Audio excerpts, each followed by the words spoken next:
Meus irmãos, sem mais demora, eu quero pedir a todos que possam abrir as vossas Bíblias no Evangelho segundo João, Evangelho de João, capítulo de número 19. Evangelho de João, capítulo de número 19. Emmanuel vai colocar ali a imagem do tema da mensagem de hoje. Eu costumo dizer, né, se é que uma mensagem tem um tema, mas nós vamos refletir nessa direção, nessa manhã. Morte e vida, olhando para a cruz, à luz daquilo que nós já cantamos aqui, a gente pensar sobre isso, morte e também vida. Quero ler com vocês o Evangelho de João, capítulo de número 19, a partir do verso de número 28. Mesmo sentados como os irmãos estão, eu estarei lendo e vocês estarão acompanhando a leitura da palavra do Senhor, que diz assim: Depois, vendo Jesus que tudo já estava consumado, para se cumprir a Escritura, disse: Tenho sede.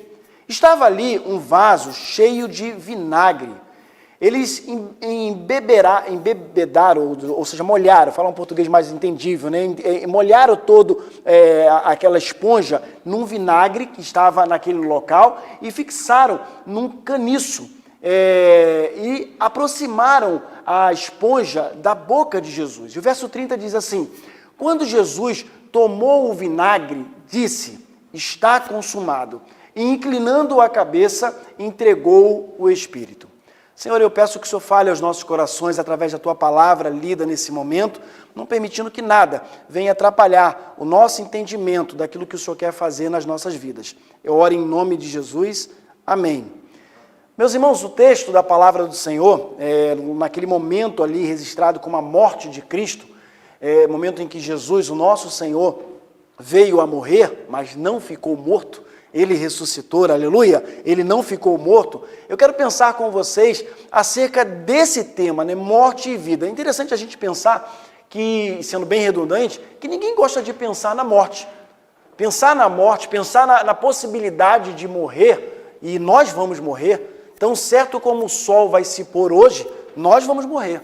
Todos nós iremos morrer. Não hoje, talvez não amanhã, talvez não daqui a 10 anos, mas vai chegar um dia, Irmã Maria do Rosário, em que nós vamos morrer. Isso é fato. Isso vai acontecer com todos nós. Isso é inevitável, a enfrentar a morte. E Jesus, ele passou pela morte.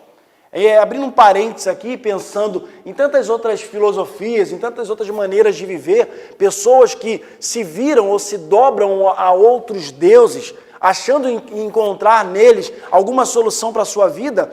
Só o nosso, ele morreu e ressuscitou. Só o nosso, ele enfrentou a morte e venceu a morte. Nenhum outro. Nenhum outro. Qualquer um nome que possa vir à sua mente agora, você pode parar para pensar e perguntar onde ele está. Morreu e não ressuscitou. Mas o nosso Jesus, ele morreu e ressuscitou.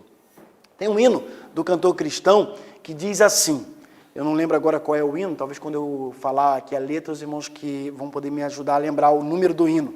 Mas ele diz assim: Meu amigo, hoje tu tens a escolha, vida ou morte, qual vai aceitar? Amanhã pode ser muito tarde, hoje Cristo te quer libertar. 200 e alguma coisa do cantor cristão, eu não me lembro muito bem o número exato, mas um hino muito cantado nas igrejas no Brasil, no momento de apelo, no momento depois que uma mensagem é pregada, onde temos a oportunidade, onde as pessoas têm a oportunidade de entregar a vida a Jesus, de se aproximar de Jesus e decidir caminhar com Cristo a partir daquele momento. A partir daquele momento em que estão, a partir do momento em que ouviu a palavra do Senhor, abriu o seu coração realmente para Jesus. Mas, por mais que seja, irmãos, inevitável, por mais que seja inevitável a morte, em Cristo nós temos uma escolha. Em Cristo, tão somente em Cristo, nós temos uma escolha. E essa escolha está realmente só nele, não há nenhuma possibilidade. Nós temos uma escolha nele. E pode até parecer um tanto quanto estranho e até mesmo contraditório quando a gente afirma que temos uma escolha, quando acabamos de falar que a morte é inevitável. Pode parecer uma coisa meio estranha. Como assim, pastor? Você está falando que nós temos uma escolha em Cristo, mas você acabou de falar um pouco antes que a morte é inevitável. Sim, ela é inevitável, mas nele nós temos uma escolha. Por mais, Eva, que nós vamos enfrentar, sabemos que vamos enfrentar a morte, quando nós entregamos a nossa vida a Jesus, Davi, quando nós caminhamos, passamos a caminhar com Cristo, quando nós passamos a andar com Ele, quando nós entendemos realmente que Ele é o nosso Senhor, mas também Salvador das nossas vidas, a partir daquele momento, por mais, Ana, que nós enfrentaremos a morte, nós sabemos que vamos galgar uma vida eterna a começar daquele tempo. Isso é fantástico. Entender isso faz toda a diferença. Quando o ser humano ele compreende isso, ele passa a não viver para si mesmo. É interessante que a gente canta, né, que não quero viver para mim mesmo, eu quero viver de uma maneira diferente, mas isso está muito longe de se tornar verdade quando a gente sai daqui da igreja no domingo, desse espaço físico, e normalmente durante a semana vivemos a nossa vida normalmente do jeito que a gente quer, buscando aquilo que a gente quer. Eu sempre gosto de afirmar, quando digo essas coisas, de lembrar os irmãos, que não é errado nós querermos, nós trabalharmos para ter o recurso financeiro, não. É necessário, na verdade. É necessário nós termos o recurso financeiro, sim. É necessário a gente caminhar realmente em conseguir, querer ter as coisas, não é problema isso.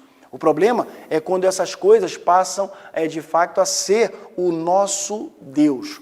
E a gente vive em função daquilo, e não permitindo que Deus seja, de fato, o Senhor e Salvador das nossas vidas. Muitas vezes, queremos que Deus se torne o Salvador das nossas vidas, irmão Jean, mas não queremos que Ele seja o Senhor. Não, eu creio em Jesus, Ele sim, eu acabei de ler agora, sim, eu sei que Ele morreu na cruz para me salvar, Ele é o meu Salvador, mas está muito longe, na vida de muitas pessoas, infelizmente, seu Alexandre, de ser o Senhor. E é isso que faz a diferença, Deodato. Quando Ele passa a ser o Senhor, quando Ele passa realmente, quando nós passamos realmente a compreender que precisamos caminhar na direção dEle e na vontade dEle para fazer aquilo que Ele quer e que Ele espera de nós. Aí sim, nós passamos da morte para a vida com Ele. Isso faz toda a diferença. Paulo, ele vai dizer, não sei se tem algum microfone ligado aqui, tem. Estou fazendo um barulhinho aqui, estranho. Algum microfone ligado. Vê se esse microfone está ligado, pastor, aí, por favor. Tá ok. Essa é coisa da minha, que eu estava um chiado aqui, mas vamos lá. Paulo, ele diz em uma das suas cartas o seguinte, ele diz que o viver para ele é lucro, né? Desculpa, o viver para ele é Cristo e o morrer é lucro. O viver para ele é Cristo, tá certo? E o morrer é lucro. O ato de lucrar em si, quando a gente pensa na palavra lucrar, mais ou menos a gente conseguir entender que é como, em todo o significado da palavra, ganhar alguma coisa com algo, certo? Se eu vendo alguma coisa, eu trabalho vendendo uvas, então eu cultivo uvas e logo depois, quando eu vender essa uva, eu vou ter lucro com aquilo dali. Paulo, quando a gente olha para o que ele disse, com o que ele disse, talvez fica claro, a gente conseguir entender um pouquinho melhor. Paulo, ele diz que o viver para ele é Cristo. E o morrer, quando ele morre, é lucro, porque ele vai estar com quem? Com Cristo. Já parou para pensar como isso passa a fazer toda a diferença na vida do ser humano? Meus irmãos, a gente tem que entender que a nossa vida precisa caminhar com o Senhor. Essa questão de, quando Paulo ele diz isso, né, viver, né, quando ele deixa claro esse viver que ele fala tantas vezes em suas cartas com Cristo, e o viver sendo Cristo, o lucro é certo. Entender o que Paulo disse é conseguir realmente colocar na mente e no coração que quando eu vivo com Cristo, o lucro é inevitável. Não é a morte que é inevitável, mas o lucro, ele é inevitável, porque nós estamos caminhando com Cristo. O caminhar com Cristo faz toda a diferença. É interessante que parece ser difícil. Parece ser muito difícil de entender isso, né? Muitas vezes. Mas vamos observar só uma coisinha. O ser humano, ele passou, na verdade, a enfrentar a morte porque em algum momento da vida ele desobedeceu. O ato de enfrentar a morte, a chegar a esse ponto do próprio Deus encarnado ali, Cristo Jesus, entregar a sua vida na cruz do Calvário, por amor de nós, é porque lá no passado houve uma desobediência na palavra. Houve uma desobediência à ordem dada, a de Deus, no caso, a ordem de Deus dada ao ser humano. Então ele passou a enfrentar a morte por causa dessa obediência. Ele desobedeceu ao Criador. Agora preste atenção, logo com essa desobediência, ele passa a enfrentar de fato essa morte. Agora entenda uma coisa, quando a gente passa a obedecer, passa a se voltar para Cristo, logo a gente passa a ter vida. E resumindo em poucas palavras, é mais ou menos o seguinte, e vocês são inteligentes, vocês vão entender de maneira muito clara. Se a minha desobediência me levou à morte, logo quando eu passo a obedecer, eu passo a ter o quê? Vida. Deu para entender? A obediência a Cristo, é isso que Cristo quer. E parece ser tão fácil quando a gente fala assim, né? Parece ser tão fácil. E deixa eu dizer uma coisa para vocês, sabe por que parece ser tão fácil? Porque é fácil.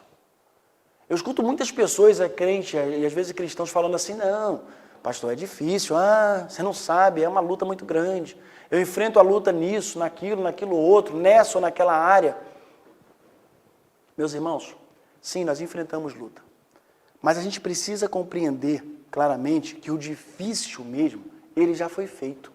O difícil já foi feito na cruz e está consumado. Jesus ele deixa isso muito claro para a gente. Já foi feito. O impossível realmente já foi feito. Se a gente pegar e olhar o texto, vai aí no capítulo 19, vamos acompanhar um pouquinho, eu vou ler alguns versículos do capítulo 19, para a gente perceber o quão difícil foi. E ele fez, e ele enfrentou, e ele venceu. Diz assim a palavra do Senhor a partir do verso 1. Por isso, Pilatos tomou Jesus e mandou açoitá-lo. Olha só, ele sofreu. E não sofreu pouco, não. Ele sofreu e sofreu muito. Os soldados teceram uma corda, tá certo? De espinhos e a puseram na sua cabeça, na cabeça de Jesus. Também o vestiram com um manto de púrpura. Chegavam-se e diziam, salve o rei dos judeus, ou seja, zombaram dele. Às vezes a gente olha para a nossa vida, irmãos, e qualquer coisinha parece ser motivo de dificuldade. Que luta que eu estou passando. Como é difícil isso, difícil aquilo. Jesus entende a dor que você passa. Porque ele passou e enfrentou muito mais do que isso. Ele entende. Zombaram dele. Interessante que o texto, o finalzinho do verso 3, diz que deram bofetadas. Irmãos, bateram no nosso Jesus. E não bateram assim, devagarzinho, não. Bateram com vontade. Quando a gente olha para aquelas pessoas, aqueles homens, aqueles soldados, eu costumo dizer, irmão Marcos, que não eram homens assim como a gente, assim, eram fortões, homens preparados assim, sabe? Para poder pegar, eu uma vez ouvi uma mensagem que uma pessoa disse assim, os braços deles eram como se fosse nossa cintura, eram homens fortes, muito fortes. Agora imagina levar um soco de um homem daquele, e não foi um. A palavra de Deus diz que levou bofetadas, então foram mais de uma, apanhou bastante. O verso 4 diz que Pilatos saiu outra vez e disse aos judeus, eis que eu o apresento a vocês, para que saibam que não encontro nele crime algum. Claro que não ia encontrar nenhum crime, mas as escrituras estavam se cumprindo, como lemos em Isaías. As escrituras precisavam se cumprir. Irmãos, interessante a gente observar como Deus faz as coisas. As escrituras, a vontade do Senhor, ela vai se cumprir de uma maneira ou de outra. Comigo ou sem mim. Ela vai se cumprir. A gente fazendo ou não fazendo. Deus, ele usa quem ele quiser. Ele usa o imperador. Ele usa um rei. Ele usa a autoridade, entre aspas, de A, B ou C, para que se cumpra aquilo do jeito que precisa ser cumprido e ponto final. Não sou eu, nem é você. Não somos nós que vamos impedir o agir de Deus. Mas como eu tenho dito aqui domingo após domingo, como é maravilhoso poder fazer parte do agir de Deus. O grande problema é que muitas pessoas querem viver à margem daquilo que Deus está a fazer. Nós precisamos, irmãos, fazer parte do agir de Deus. Eu vejo que não há nada mais maravilhoso do que isso, do que viver realmente aquilo que Deus está, fazer parte daquilo que Deus está a fazer nesse mundo, nesse tempo. Então Pilatos, como eu disse, saiu e disse, olha, eu não encontro nele crime algum. E o verso 5 diz, então Jesus saiu, trazendo a coroa de espinhos e o manto de púrpura. Olha só, colocaram ele diante daquelas pessoas, ele daquele jeito, humilharam ele. Está aí, ó, o rei de vocês, o rei dos judeus. Colocaram ele ali, trouxeram ele, e Pilatos lhes disse, eis o homem. Ele tinha vindo sozinho, falou para as pessoas, e agora apresenta ele ali, aquela multidão. Eis o homem. Quando viram Jesus, os principais sacerdotes e os seus guardas gritaram, crucifiquem-o, crucifiquem. Olha o que Jesus passou, meus irmãos. E às vezes a gente, por qualquer coisinha, a gente pega e acha que o mundo está acabando. Um desespero não pode tomar conta de nós, porque Jesus já venceu. Está consumado. Está consumado. Então eles gritaram, crucifiquem, crucifiquem. E a continuação do verso 6 diz que Pilatos replicou, levem-no daqui, vocês mesmos, e o crucifiquem. Em outras palavras, vocês querem crucificá-lo? Vocês mesmos façam isso. Eu não vou fazer. Levem-no daqui e crucifiquem vocês mesmos, porque eu não encontro nele crime algum. O verso 7 diz que os judeus responderam, temos uma lei e, segundo essa lei, ele deve morrer, porque se fez filho de Deus. Ou seja, eles estavam usando a lei como argumento para crucificar o nosso Senhor Jesus. Olha que interessante. É interessante quando a gente para pensar que se esses homens conhecessem mesmo, irmão Deodato, das Escrituras, eles iriam entender que as Escrituras, Eduardo, estavam se cumprindo. Eles iam entender que ele era o Filho realmente de Deus. Eles iam entender que o que Jesus falou não era nenhuma blasfêmia, mas ele era, de fato, o Filho de Deus. Mas as Escrituras precisavam se cumprir. Verso 8 diz que Pilatos, ouvindo tal declaração, ficou ainda mais atemorizado com tudo aquilo dali. Eu fico pensando, né, isso na minha mente aqui, Pilatos olhando para aquela situação e pensando, caramba, ele mesmo está sendo rodeado pelo próprio povo, irmão Marcos. Imagina, os próprios bambambam da lei que conhecem estão querendo fazer isso com ele. Então, diz a palavra do Senhor, no verso 8, que ele ficou mais atemorizado ainda. E entrando outra vez no pretório, perguntou a Jesus, de onde você é? Mas Jesus não lhe deu resposta alguma. E o verso 10 diz que, então Pilatos o advertiu, você não me responde?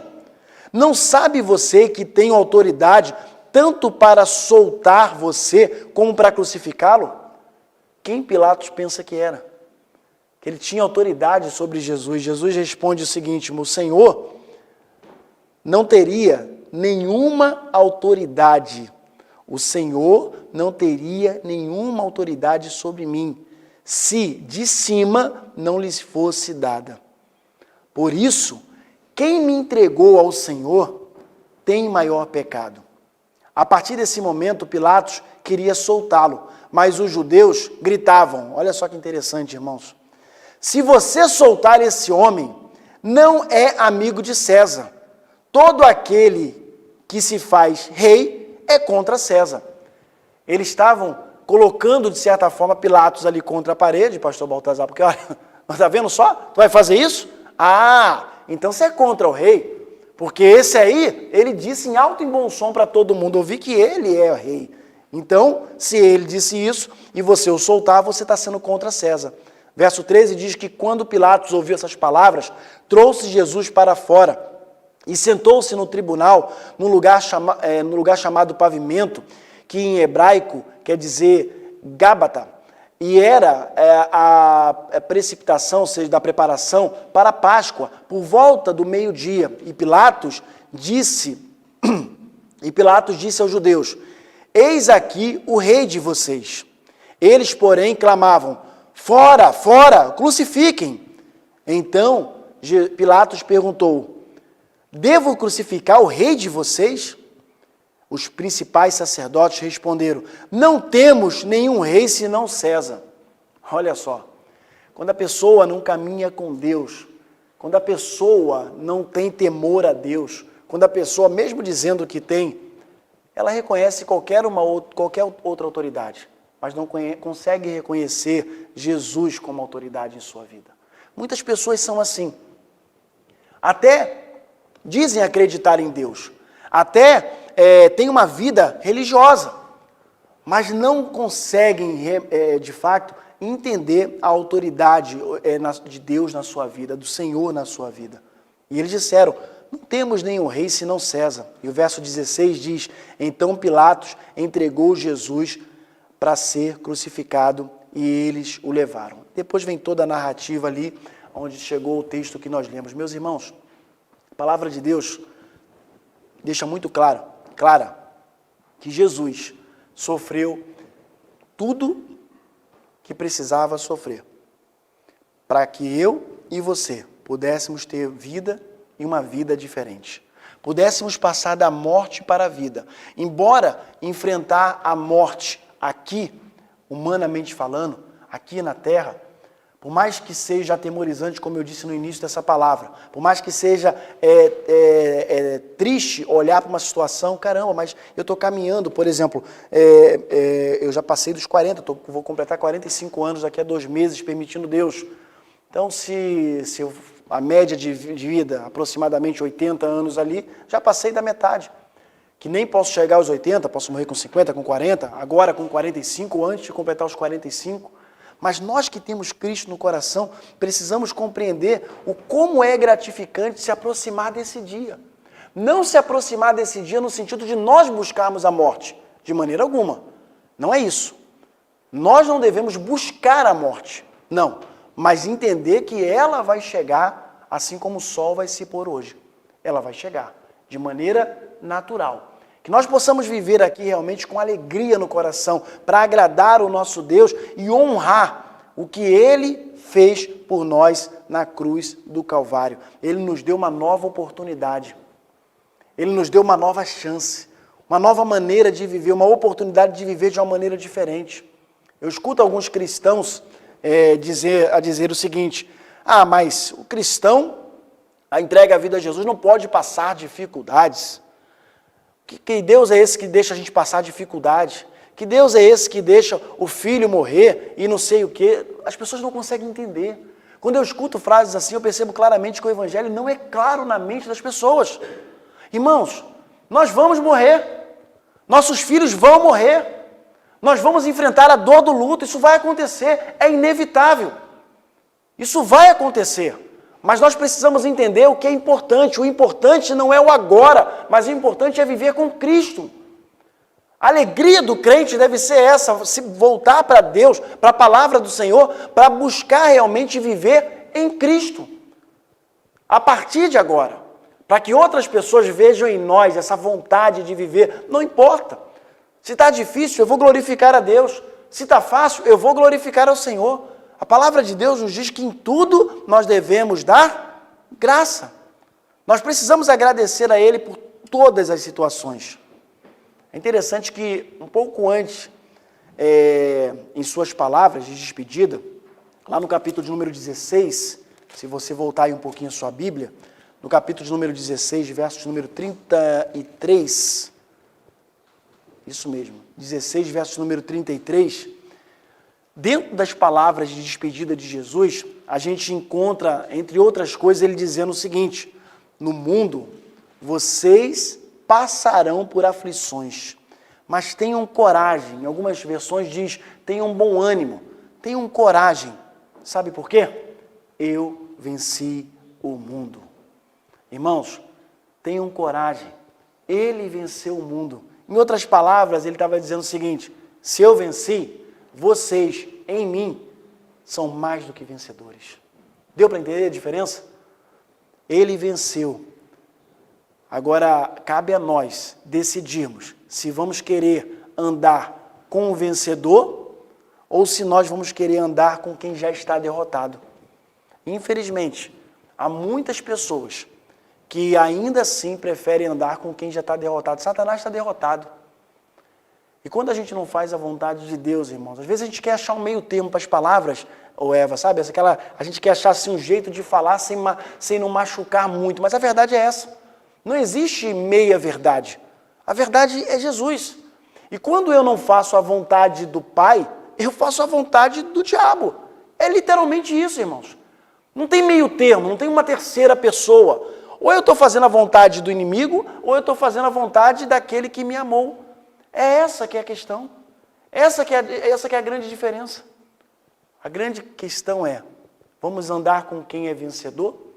Eu disse para os irmãos algumas vezes aqui que eu fui militar durante quase 10 anos da minha vida.